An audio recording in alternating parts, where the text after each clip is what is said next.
In terms of negative energy, one of the ways that you can think of it as water which has turned into ice. The root of most negative energies that you experience as a human being have their origin in the emotional state you call fear.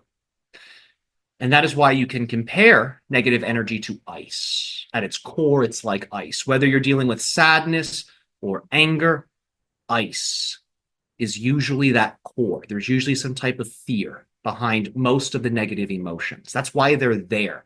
The negative emotions show up to get your attention, that there is perhaps something that needs attention. And that's where something like the inner smile comes in. The inner smile technique is the power of the sun. It is the healing power of the heart chakra combined with the wisdom of the mind. Think of the mind as a pointer arrow. It can aim. The mind is used to direct the loving energy of the heart to various zones within the body. Remember, with every psychological thing you deal with, it will be mirrored in some way in the aura at first, and when that pattern becomes more normal, then in the body. And that might happen through lifestyle, that might happen through the body having an ache or a pain or perhaps even an injury. So those patterns that are the negative patterns, they eventually will anchor into the body. The reason that happens is because the aura, the mind, and the body are entangled. Remember, the aura isn't just outside of you. Your aura interpenetrates. It goes throughout your whole body. So there are dimensions within that auric field entangled with the body that coincide with your concept of an energy block. And that's one of the reasons we use the idea of ice here to describe it. When you direct the inner smile power to those areas where those issues are, you start to melt the ice. You start to transform it. You're bringing good energy, love, and validation into those areas. And that's really step one. If you can feel darkness in yourself, some kind of maybe old wound or something like this that's being created, if you can sense that and just notice it and gradually smile to it, gradually shine your light to it, you start to change it. And this is going to help you gain that positive momentum. You'll start to feel good. You'll start to feel more confident. You'll feel healthier and more empowered. Your natural power will be more obvious to you. And all of this is very, very good. This is the energetic framework for success. So the inner smile, direct it in the areas of your body that you sense are entangled with the addiction. So if it's smoking, do a lot of inner smiling to your lungs, to your throat, and to your nose. If it is too much food, inner smiling to stomach, spleen, and pancreas is very good. If it is perhaps manipulative behavior, maybe it's an addictive pattern to maneuvering people or something like this, with that, inner smiling to the heart and feeling how the heart is connected to all the organs and they work as a team. So pick the parts of the body that coincide intuitively with those areas of addiction. Think of this as your energetic baseline. Now, that in and of itself is a good first step. For many, it is not the final step.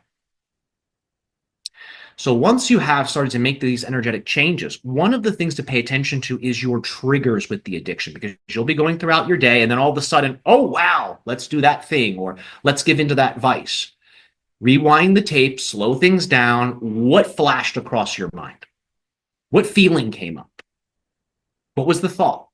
It might be a voice, it might be an emotion, it might be a picture, but see what's going on.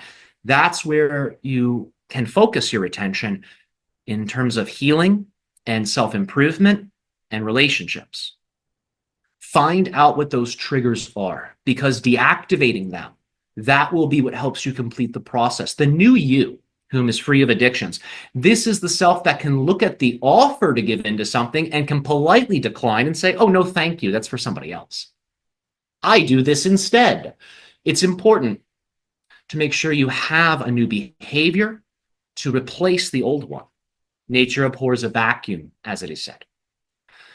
Therefore, as you identify the triggers, create for yourself strategies to help you resolve those underlying issues. So a very common technique that we have shared with people is the energy ball releasal technique.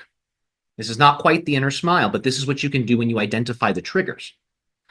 The idea is to make an orb of light between your hands. Just breathe in light from your crown down to your heart, and on the exhale, send the light through your arms, out your palms, make an orb.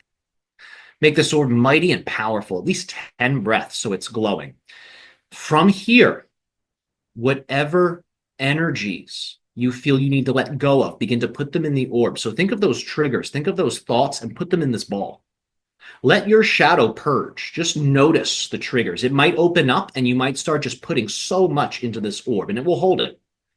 When you feel empty, send the orb down into the planet. See that it goes down, down, down to the center of the earth. In the very core of the earth, see a magical golden cauldron. It's bubbling. There's steam coming out of it. Put the orb in there.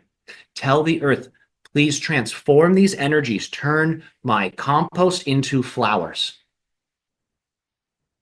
Help me to develop evolved patterns of life that are healthy and good for me. And thank you for always supporting me, Great Earth Mother. And you can do this at the end of each day. You can even do this after you notice one of your triggers. You can do this in real time and put the trigger in the orb, send it down. You will eventually become empty of those triggers. Your response to them will be very different. From here, belief system, evaluation. In order for all of those triggers to be there, what would I have to believe to be true about myself? Ask that question. You'll get a core belief. When there's many triggers, sometimes the core belief can be challenging to see. But when you empty yourself of them, then all you have to do is contemplate. It's like self-reflection. In order for all that to happen, what's the narrative I'd have to be telling myself? And remember, you haven't forgotten. You know the narrative. So if you ever say, oh, I don't know, you are playing hide and seek with yourself. And that's okay. Remember, revelations come at the proper time. You don't always need to know everything when you think you do. Those three processes: inner smile to the corresponding areas that relate to the addiction, the identifying of the triggers, the thoughts, the emotions, the mental pictures and movies, and the discarding of these into the orb of light. Step 3. The fourth step, discover those core belief systems, make new ones. For the new patterns and new behaviors, for about 2 weeks, it's going to be discipline. You're going to have to really guide yourself to do that. After about 2 weeks, it's going to be your new pattern. It'll be habit. You barely will have to think about it. Just as the addiction became a pattern or habit.